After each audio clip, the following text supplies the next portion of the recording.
Make some noise for Xack Fischer!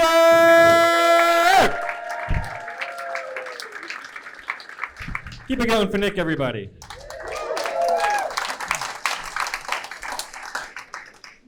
I knew it was going to be a great show tonight. You know how I knew? I manifested it. You guys know the secret, right? Mind over matter. The external world is just a reflection of the internal world. I used to really believe in that stuff, you know? I was like, positive thinking, gay marriage, legal. You're welcome, Washington. Positive thinking, weed, legal. Never even voted.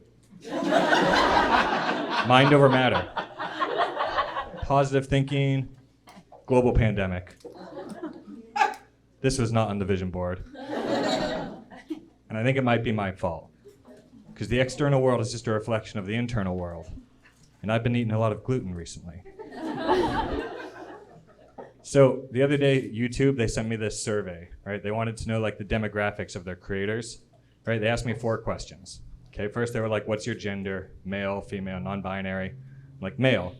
And then they asked, what's your ethnicity? I selected white.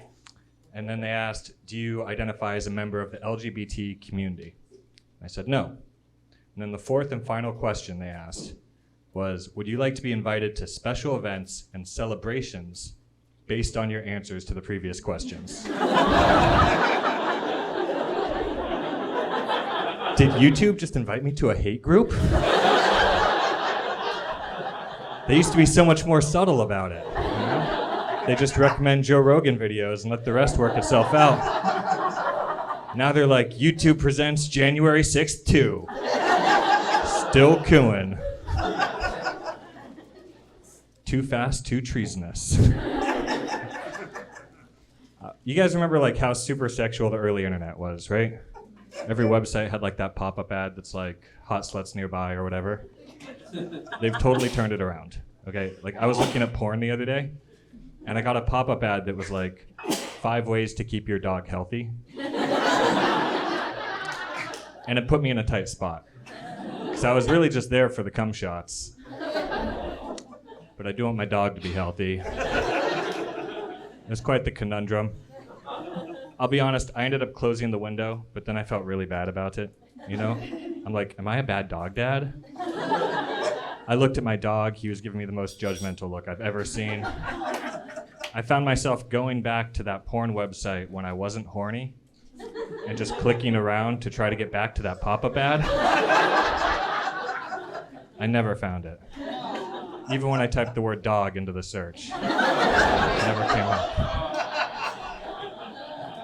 My dog, I love him, but he's like terrified of the vacuum, you know? Like whenever I clean my apartment, I pull out the vacuum, he whimpers, he jumps up on the couch.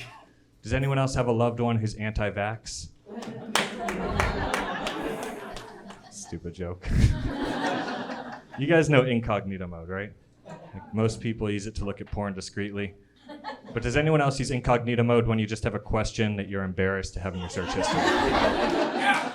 Like incognito mode? How many ounces are in a cup? Incognito mode. Is it okay for a white guy to use the word gracias at a Mexican food restaurant? Incognito mode. What are the 5 ways to keep my dog healthy? Do we have any Grateful Dead fans in the house tonight? Trying to find some acid? What do you get when you cross a dead head with a carny? This guy. My mom was the deadhead, okay? She spent her 20s following the Grateful Dead around in a purple school bus named the Cosmic Eggplant. She wrote all about it in a book that I read when I turned 15 years old. I was not ready. I've been trying to reread it at 30, still not ready. The thing is that nobody should have to learn the details of their own conception from an epilogue.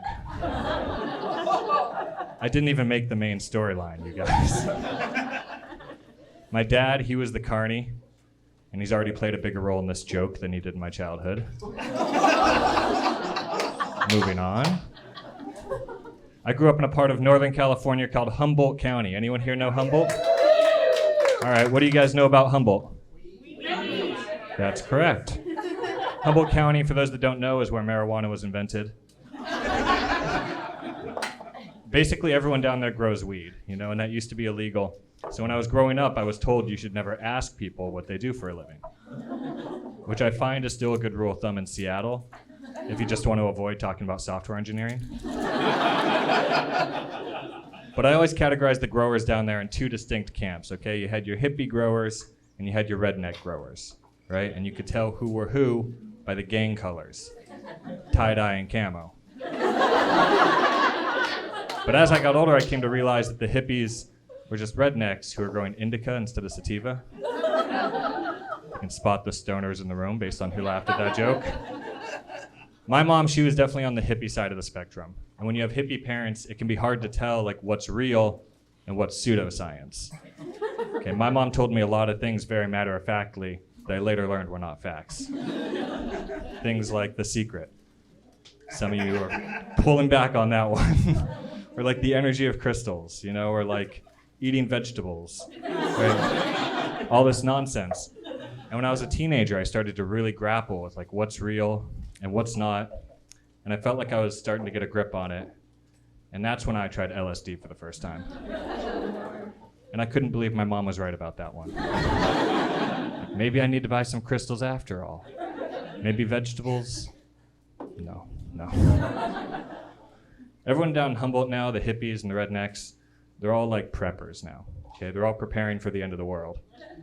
And it makes me wonder, at what point when you're preparing for the end of the world, do you start to root for the end of the world? You drop $20K on a bomb shelter. You want to get to use it at least once.